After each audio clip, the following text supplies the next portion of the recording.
everyone, this is Keith Pabian from Pabian Law. When organizations start the H-2B visa process, most of the time they're doing it because they need really great workers to work during their busy seasons. And almost all the time they find incredible workers that become the lifeblood of their organizations. But sometimes things don't work out. And so in today's video, we're going to talk about what happens when an organization needs to terminate a worker, right? When they need to move on. And so one of the questions that we get a lot from clients is, can I terminate a worker? Can I move on? And the answer is absolutely. You can do progressive discipline, and you can even fire the workers. What's key is that if you do move forward with terminating a worker, you follow the rules that are set forth to make sure that you're complying with all the different immigration laws. Now, one thing before we go into the requirements, don't lose sight of one of the biggest pieces of H-2B visa law, which is that you have to treat the Americans and the H-2B workers in the same role the same. So theoretically, if you do progressive discipline for Americans, you're going to be required to do it for H-2B visa holders. So everybody, don't ever feel stuck. If something's not working out, you're able to discipline, you're able to talk to workers, and you are ultimately able to move on. So if you decide to fire a worker, what's really key is that you do two things.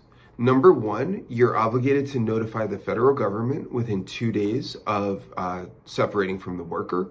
We do this for free at Pabian Law for all of our clients. We just need to make sure that you tell us so that we can notify the government. The second thing is that you have to offer a one-way plane ticket home back to the person's home country. Now, what's key here is that the worker doesn't have to accept the plane ticket, right? There's no obligation for you to become the immigration police and make sure they get on an airplane. But what is key is that you have in writing, so that you can document that you did it, an opportunity where you are offering the worker that one-way plane ticket home. If the worker then accepts, you go ahead, buy the ticket, and the worker goes home. But again, you're never in charge of forcing the worker to leave. Instead, it's all about making sure that you're documenting that you're offering the plane ticket and that you're notifying the government. Also, this is a good reminder as well, if the worker is leaving for any reason at all, even if they're leaving voluntarily and they're leaving any time before the end of your petition date, make sure that you are notifying the government as well that that H-2B worker or an American corresponding worker in that same role is leaving. And again, at Pabian Law, we do that for free for all of our clients.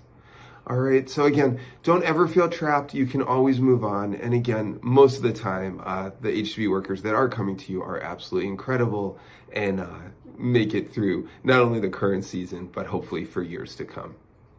As always, if you have any questions, feel free to reach out. You can learn more about us at www.pabianlaw.com. Thanks so much, everyone, and take care.